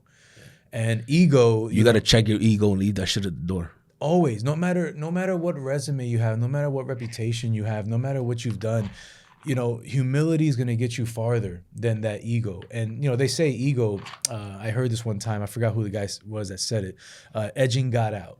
So ego means edging God out. So you're taking God out of the equation, and now you think you're God. And your success is everything we have here on earth. It's just on earth. It doesn't define who you are when you're gone. Yeah, it's cool to have a reputation, but don't let that consume you to the point that you become an ugly person. And I think that's the biggest takeaway in business, in life, in general. Don't let how great you are be your downfall. Yeah. Yeah, man. 2019 was really great. It was great. I'm not gonna lie. It was great work-wise and resume-wise. It skyrocketed. I have a list on my phone. I have worked with and got to be fortunate to film such big people. Alex Sensation, of course, DJ Camilo, Funk Flex, Bobby Trends. The list goes on, man. Legends, Clark Kent. Oh man, rest in peace. Rest Clark in Kent. peace. Yeah, legend. Yeah. Brooklyn legend. Pauly D. Wow. Huge. Dude, you've been all around, man. I got fucking kicked by Steve Aoki. Wow. Steve Aoki. I got kicked by Steve Aoki. Holy cow. Yeah. I mean, from what I see, man, I mean the next chapter in your life is gonna be amazing. From what you're telling me. Well, from what you've been through, because think about it, coming here not knowing nothing to earning everything when you paid your dues. And then after 2019, that's where you had that issue. And that's the part I didn't ask you yet, which, we're going to wrap up soon, but I want to talk about that. How did you get keep going, bro. Yeah, I know. We can do this all day. We're good. We got at least another 25 minutes, so we can make it happen. Tell me about during the pandemic, how did you pick yourself up? The weight loss, the addiction, the attempt to... Leaving the pandemic, when things started opening up, Camilo was pretty much the only guys that were like, yo, let's go film this event. I would get hit up for the underground parties. I'm like, nah, I'm not doing that shit. I would go out with Camilo just to hang out sometimes film. Not really, because some spots were like, no filming. Like I would show my camera, they're like, nah, you can't do it. We're gonna get in trouble. Wow. We left it at that. Yeah. Right after the pandemic, I was like, yo, you know what? At the beginning of the year, I'm gonna start eating healthier, go back to the gym. I was paying for like 4 or 5 years, a membership to a gym that I wasn't going to. I was like, I have to go back to the gym. Beginning of the year, literally that new year, new me shit really stuck with me. I went to the gym, there's little cardio. I was like, I'm cutting out fast food to see how long I can go. And it's been 4 years with no fast food. Awesome. Well, 2021, 2, 3, 4. Yeah, if I have 4 years. That's freaking awesome, man. 4 years no fast food now. I'm pretty sure if I have a bite of a McDonald's burger, I will have instant stomach ache because my body's not used to that. Yeah. If I want a burger, I'll make it at home or maybe like a diner that's something that has a little bit more of a natural real ingredients than just GMO and made up crap. I get it. Yeah. I was still smoking weed though, and I don't know, man. The weed was still taking over my psychological part. I spent majority of my savings on paying bills for the house by myself. I had to hold my mom down. I spent most of my savings there, so I was dead broke. I couldn't buy a property anymore, or even move out in general at that point. So I'm like, fuck, man, I'm old as shit. I'm still living at home. Like, pandemic, obviously, for a lot of people, again, it hurt them and put them in a bad place. But for me, particularly, it put me in a really bad place because I felt like nothing anymore. Yeah. The name that I had worked hard to build for myself, even with ego, it was gone because post-pandemic, you had to start up all over pretty much. Starting from scratch, yeah. I'm like, damn, man, this sucks. And, you know, I was getting bookings here and there. Things started to pick up. And then, I don't know, man, my anxiety and my overthinking about life, because I would get so high sometimes. I would smoke so much that you start just thinking about life. And you're like, damn, man, I feel like a loser. I feel so bad. I'm like, I'm still fat or overweight. My career, I don't have that much money, this and that, blah, blah, blah. And one night, man, my anxiety got so bad. I was like, I want to go out and just hang out for a little bit, get my mind off of things. And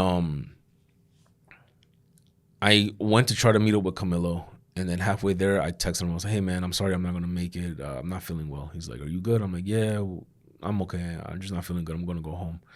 I turned the car around, and I was on the highway, and I had a severe, crazy anxiety attack while I'm driving, to the point where I was like, fuck this. I was doing like 110, 115, and I took my seatbelt off and I closed my eyes.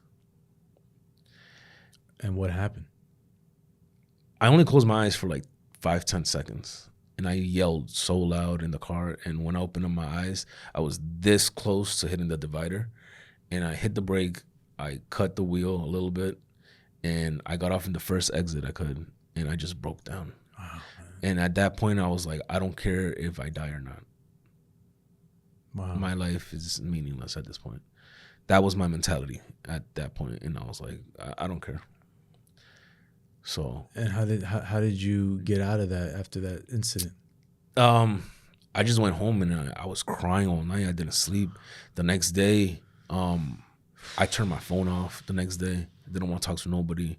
I was smoking all day. And then my mom came home. She's like, what's wrong with you? I was like, I got to tell you something. I don't feel good. I ended up calling my best friend. My best friend saved my life. Jerry's cousin. Okay. He's my best friend. Kiko, he saved my life. He had just had a baby, and he drove to my house immediately. And he's like, bro, what's wrong with you? God, man. You know, what's wrong with you? You know, like, I feel worthless, man. I feel shit. And he's like, yo, dude, I need you. You're an uncle. That's my best friend, so that's my niece. Wow. He's like, you're an uncle. I need you. I just had the baby. I need you here. And those words kind of like opened my eyes a little bit. He helped me go to a hospital. I went to the hospital. I was there. They wanted to keep me overnight. But I said, no, I want to go home. They want to keep me overnight. The very next day, and this is the crazy part of how sometimes you have to just put on a face and go and do your thing. You know, kind of like wrestling. You have to perform one way or another. Put it in the back. The very next day, I was booked to film an event with Alex Sensation. It was a day party, though. Okay. They wanted to keep me in the hospital overnight, and I'm like, no, I can't. I have a contract that I have to oblige by. I have to meet, you know. They saw that I was feeling better. They gave me a sedative so I can sleep. They gave me something so I can just relax and chill. They gave me information to go see therapists and psychologists.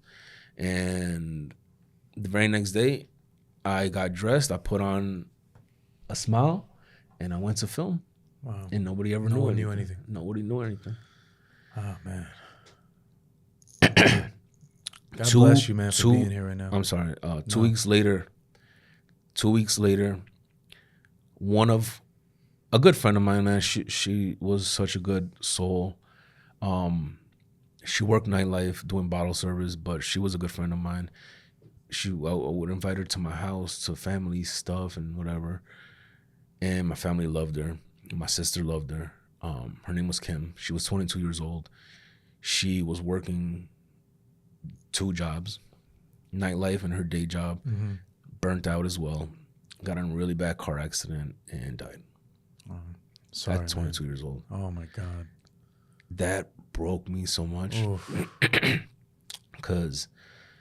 And I said it a lot. I'm like, that she didn't deserve that. She had her whole life ahead of her. And I was selfish enough that I was at a mental point where I wanted to take my life away. Just because I wasn't happy where I was in life. And she had accomplished so much at such a young age, and she had a bright future ahead of her. Man. And her life got taken away. And sometimes I do feel guilty that I'm like, fuck, man, like that should have been me. I mean, I would have traded it. No, I understand. I mean, it's survivor's guilt. Yeah. You feel kind of like accountable for it. But, yeah. you know, I'll tell you this, you know, as a friend, like we can only do the most we can do, and everything else is in God's hands, brother. It is. And you can never doubt yourself or rethink something. The way the plan is the way it was designed to be. Yeah. But just know that you know your friend Kim, you know, rest in peace. You did the best you can as a friend for her. Yeah. You know? And I talk to her almost every day still. You know, I say good morning. I say good night. An angel. Yeah, that's one of my. She was such a good friend. She was a kind soul, man. But right after that, I was like, I need to go to therapy, bro. I need therapy. That was my next question. I was like, did you go to therapy? I'm like, yeah, I need fucking therapy, man. And I started going to therapy. I went to therapy. This was 21. I went to therapy for almost 3 years, 2.5 years. I healed a lot. I healed my inner child. Yeah. I forgave my father for a lot of the mistakes he did while I was growing up. I found myself again. I found a way to merge Juan Alzate with Fat Juan Films and just be me. You know? I understand that. It's I don't know if you're familiar with like Randy Orton's story. No, not besides the fact that he's a great wrestler, but I don't know his background. He's fucked up, ego and everything, lost himself, got, you know, really bad mental place. Now he's Randy Orton, the GOAT. So now I feel like I'm like, I lost myself. I created this Fat Juan persona. The arrogant cockiness and stuff, but I never was able to turn it off, man. Never able to turn it off. But Juan Alzate was just such a chill, relaxed person. Normal guy, doesn't really care what people think, just wants to be himself, you know, and do things that he likes. Like, not be embarrassed to say I like pro wrestling and there's nothing wrong with that. Yeah, there's nothing. There is a lot of people that are, but that's besides the point. Like, say, you know what? I watch all genres of movies. I love watching Friends. It's one of my favorite shows. The persona is like, nah, I'm a cool guy. I have to wear designer all the time. I have to dress and look a certain way. Like, bro, fuck all that. None of that shit matters. None of it matters. Don't get me wrong. I like dressing nice. I like, you know, looking good, smelling good, feeling good. But at the end of the day, none of that shit matters, man. None of that matters. So therapy healed me. I was able to merge these personas, the real life person who I am, my persona and stuff, my character, my heel. I merged. And you were able to combine it into one. Because, you know, Sigmund Freud says this about the id and the adult ego, the super ego, where you got to kind of heal your inner child and kind of tell the little Juan inside you that I still love you. Even though I'm doing all this, you're still a part of me. But little Juan is like, hey, what about me, Fat Juan? Yeah. You forgot about me. I need love too. I forgot about myself so much, dude. Yeah, dude. It's crazy because obviously I'm not famous. I'm not a celebrity. I'm not, you know, nobody big. But when people start recognizing you and when people start going up to the clients that you're working for and saying, hey, can I take a picture with you also? That shit fucks with you. You're like, oh, I fucking made it. No, you didn't make it, bro. Yeah. You didn't make it. It's just part of the journey. It's part of the journey, and managing that, Juan, I think, again, it's the hardest thing because your ego wants to just take over. Yeah. Be like, I'm the man. Yeah. Got to check that. You have to check it, man. Once the ego gets involved, it's, again, I was talking about Sigmund and Freud. The id is like the ego. It's the pleasure. The id wants to do all the pleasurable things. I want to smoke weed. I want a Big Mac. I want to go on vacation. Yeah. I want to do this and that. But the problem is, if you just feed your ego with pleasure, you forget about the adult and the child. And then what happens is you have an imbalance. And that's why people commit suicide. That's why people hurt themselves. Because once you have so much pleasure and you don't know how to be in the real life, you don't know how to live. You don't, man. You get lost. You get so lost. And also keeping up with that persona, that pleasure, keeping up with it, you get lost. You get so lost, and then you forget who you are, man. But I'm very happy. I'm in such a better place in my life. And I'm very happy that I found myself again. God bless you, man. And honestly, a lot of people, and I'll look straight into the camera, a lot of people might not think therapy works, but if you feel the need that you need therapy, seek a professional. Seek a professional. Coping with smoking weed and partying. And I feel like a lot of people go out to the clubs nowadays. I see the same people sometimes in different clubs every single weekend if I'm booked. Yeah.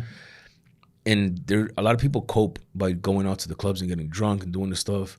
Seek professional help. Seek a therapist. There's nothing wrong with going to therapy. I 1,000% am in agreement with you. I've been going to therapy for almost 5 years. I still go.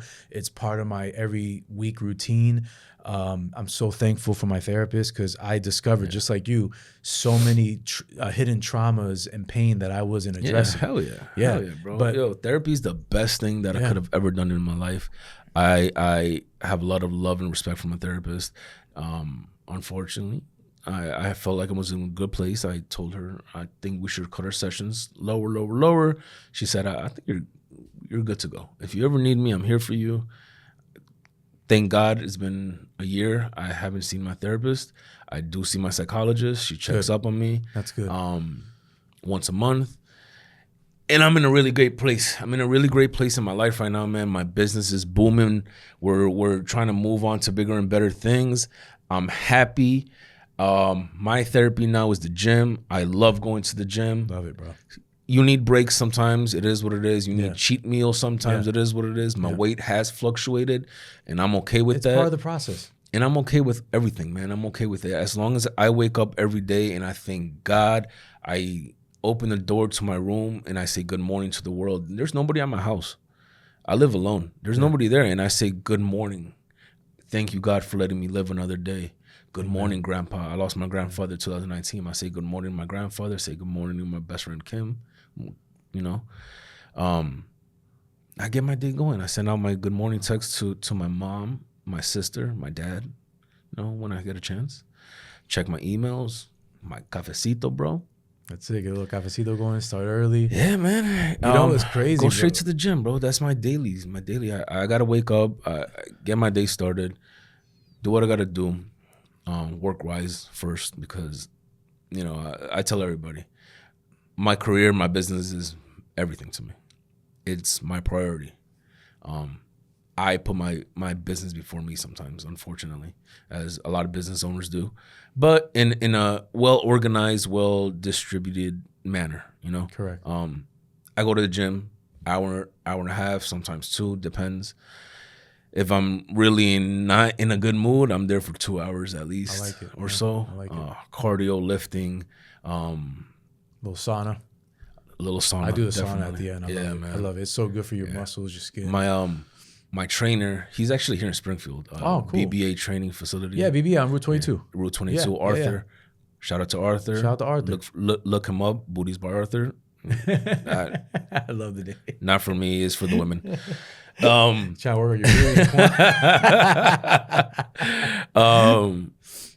Yeah, he's got a great sauna. He's helped me out a lot. My boy Ant Rambo, he's super into fitness. He great at doing nutrition stuff. He's helped me a little bit with my nutrition and proteins stuff. And your fats. Yeah, stuff like that. But at the end of the day, man, I just live my life now. Yeah. You're not, I did the whole clean eating, dieting, meal prep thing. Yeah. And I was like, oh man, fuck this shit, bro. I'm just gonna eat healthy and just live my life. Again, if I want to have a cheat meal, I'm gonna have a cheat meal. I'm gonna have pizza. I'm not cutting pizza out of my life. Pizza's amazing. I love pizza. That's one the of my closest to fast food. Yeah, as pizza. it gets. Pizza. You can't go wrong with pizza. You can't go wrong with pizza. But see, like you said, I think it's the 80-20, right? Like you can eat good 80% of the week, and that 20% go crazy. Yeah, do whatever the heck you want to do. If I want to go have Krispy Kreme, I'm gonna go have rock 2-3 Krispy Kremes. That's it. Don't judge me. Just shut up. Live your life. Listen. And that's and I'll be honest with you, that's the struggle for me because I've gotten so used to a certain regiment that when I do have my cheats, I'm still hard on myself because I'm like, don't get me wrong, man. I'm very hard on myself when it comes to damn, man, like I've been slacking my diet and stuff, but I'm like, all right, fuck it, I'll clean up right now. Yeah. Right now, this was my first week back to the gym since Thanksgiving. Okay. Obviously, it's gonna show my age, but my sciatica started hurting. Oh, I know how that is. Yeah. Thanksgiving, I had a bad stomach virus. And then right after that, my sciatica started hurting again. And I had a huge wedding. I'm like, I'm not going to go to the gym to buck it up more. Yeah. And I have to go film for 12 hours. That happened. Then I took a little break, went to DR, came back, the holidays. Mm-hmm. The last 2 weeks of the year don't count for me at least. I'm just start fresh in January. I'm like, fuck this. Yeah. I'm enjoying all the good foods. I'm Colombian, so it's buñuelos, natilla, tamales, all the good holiday parties, all the deliciousness, staff parties. I'll get back to work in January. The crazy thing is, man, I didn't gain 1 single pound. No way. I swear to God, not one single pound. You moving around. You moving around. Listen, if you move around and you burn calories. Look, man, when I was in DR, I wasn't eating the healthiest, but I was still eating proteins, a little bit of carbs, and try to get veggies in there. But it was so much fucking walking, and I'm sweating my ass off. I'm a big guy, bro. I walk down the block and I'm drenched. I'm the same way. In that heat, I sweat like an animal. Yeah, I totally agree with you on that. Wow, yeah. Dude, I straight up I feel like you took me on a ride, bro. We went from this is storytelling. This is amazing storytelling. Not just visually what you do, but also articulation wise. You took me on a journey. Yeah, man. The man that's sitting in front of me today is not the man that you just told me about from 2020. Nah, definitely not, man. It's 180. It's a different person, man. Huge. What a lot of people are like, oh, fat Juan. I was like, bro, we can drop the fat Juan if we want. I didn't call you that. You know. No, I mean, I don't care. I know what it takes to lose weight. So you earn so that respect. This is the thing with the name, right? When we were little kids, like middle school, we had 3 kids in our class named Juan, right? One was very respectfully, sorry, I don't know if you're watching, but he was short. He was mad short. So little Juan. Yeah, little Juan. Okay. And then there was another kid. He was just Juan. And then me, I was big. I was always big. Big Juan, or did they call you Fat Juan? No, they call me Fat Juan. Fat Juan. Since like middle school. And then like as a joke and stuff. And then like high school, I was like, I don't care. Call me Fat Juan. Call me Fat Juan. Then that was my nickname, Fat Juan. Then after that, and social medias, started getting involved, like MySpace and all that stuff. Yeah, and it was part of your persona. At Yo Fat Juan, because people call me Yo Fat Juan, come over here or whatever. Okay. And I'm like, all right, fuck it, Fat Juan. And then I'm like, you know what? Now I have this video shit that I'm doing, Fat Juan Films. What do? Film, and what's my name? Fat Juan. And I took that negative and I made it into something positive. And a lot of people ask me, they're like, why do you call yourself Fat Juan? I'm like, that's just me, man. No matter how much weight you lose, that's still you. Yeah, and I get asked that, like, you've lost so much weight, are you ever gonna drop it? I'm like, nah. Fat Juan, I've been on a roller coaster, ups and downs, and wherever my life is going, I'm just gonna be Fat Juan, whether I'm fat, respectfully, and a lot of people don't like using that word, whether I'm big, fat, whatever, or whether I do lose way more weight, it's the person who I've been. It's what molded me. I think it's the beauty of your growth and development. Yeah. From what you told me today, where you are today versus where you were 5-6 years ago. Wow. Yeah. Like seriously, man, like you made such a big change in your life. And I'm excited for you in the next couple of years what you're gonna do different. I just want to motivate people now also, man. You know? You start a podcast. There's a younger generation of videographers, and entrepreneurs as well, just how you do. Like, you do the podcast, you try to motivate that's everybody, man. That's you know. And that's part of growth. In life, this is something that I forgot where I read is you pay your dues, but then you pay them back. I think my way of paying back to the world is motivating others to be great as well, you know? Just don't 100%. Give up on your dreams. Just work, man. Just work and focus. Don't give up. And don't give up, bro. Like, it's corny how John Cena is always like, don't give up. And, no, but man, don't give up, bro. It's our, how can I say this, man? Like, it's our service to ourselves. Yeah. It's our service to ourselves. If we keep the pressure on the button, we're never gonna fail. Yeah. And just modify and adjust and balance. Really balance the aspects. And it's okay if you fail. It's okay. Failure is part of the journey as well. It's okay if you fail, but those failures you have to learn from. You can't quit still if you fail. You know? Keep going. You work so hard at something, it didn't work out. Reset. What do you think you did wrong? Wherever it might be in life, you know?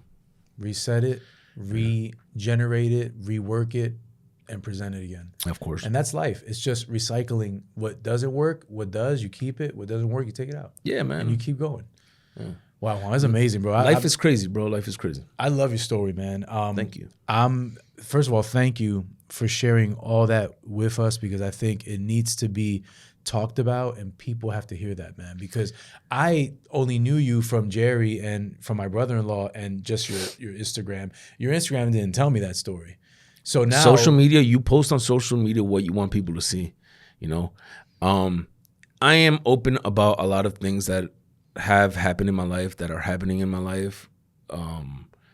But some things are better said, are left unsaid. You know, I totally understand. You post on social media all the happiness. Everybody just posts on social media the happy. Everybody lives happy. Everybody's rich on social media.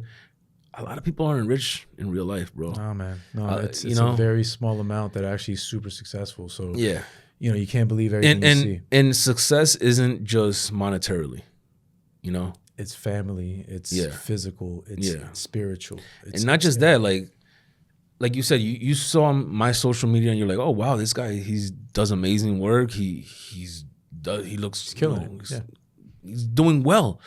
But you wouldn't know that I try to take my life away. You know, it's crazy. It's crazy, bro. It gives me a whole new perspective on who you are, not just as a business person, but as an actual human being. Yeah. And it makes it honestly, it's I have more empathy for you because of what you went through, and I pray that you just kill it from now on, man. Thank you. Yeah. Thank you so much. I really appreciate you, brother. Man. Absolutely, man. Brother, I usually do mastermind questions, but I feel like he has answered all of them. So I'm only going to ask you one, and then we're going to wrap. What's the last thing you have purchased that changed your life? And you can't say a camera. Man.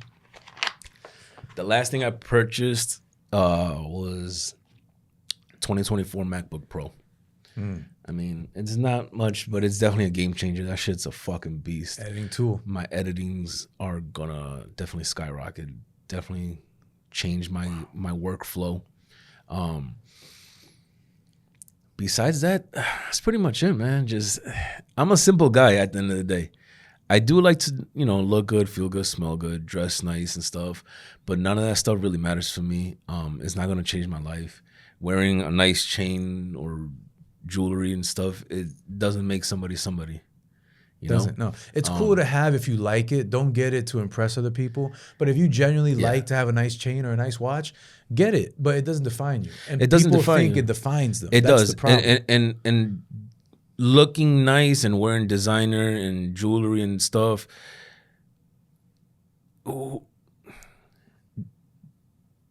it's okay, like you said.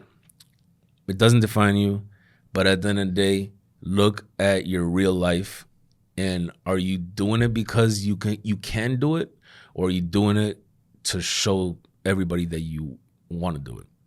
You know, a lot of people, I see a lot of people that dress in all designer and stuff, but are asking me for discounts on videos. I see a lot of people who dress designer, have jewelry and stuff, but live at home with their parents. Yeah, you know. Yeah. Like, look at your real life situation and don't just base it off what you want to show people on social media and stuff for your image. That's kind of where that Fat Juan persona was, in a way. And then I'm glad I got to pull it back and, bro, calm the fuck down. You take a back seat. I come first. Absolutely, man. Yeah, man. Dude, beautifully said, bro. Thank you so much for having me on. Thank you so much for coming coming for my podcast. No, bro. seriously, you need to start a podcast, bro. Listen, before we get out of here, tell people where they can find you, your business, your information, what you got going on for the new year. Let them know. All right, you can find me on social media, Instagram, Fat Juan Films. That's my personal page. That's the brand. _FJ Films. That's my company. FJ-films.com. That's my website. You can read my bio, everything about me, book me. TikTok, Fat Juan Films. I really don't post much on TikTok, but I don't either. I'm not going to do stupid dancing. But what else? That's pretty much it, man. Email me, juan@fj-films.com. For this year, I can't really talk much about it, but I'm trying to build a bigger and better team. Shout out to my team. I have a lot of people that I work with. Shout out to my second shooter, Jose. Shout out Miway Films for all the knowledge and teaching me everything. Shout out DJ G Kid, DJ Nice for giving me the opportunities to be who I am and helping me out in so many different ways. Shout out to Camilo for believing in me and giving me opportunities. Alex Sensation, I appreciate you. Danny Restro, I love him to death. My best friends, thank you for saving my life. God bless you, man. Nothing but more love and prosperity for you, brother. Thank you so much for having me. Thank you so much, Juan. I appreciate you, man. Thank you, man. That is a wrap on episode 30 of I'm an Artist, Not a Salesman podcast. If this podcast inspired or moved you to follow your dreams or aspirations, please subscribe to our Apple, Spotify, and YouTube platforms by typing in Luis Guzman, I'm an Artist, Not a Salesman, and clicking that subscribe button. Please make sure to follow our Instagram handle, I'm an Artist, Not a Salesman, for further content and updates. I am thankful for every listener. I pray you have a blessed one, not a stressed one. Peace. I need you by my side.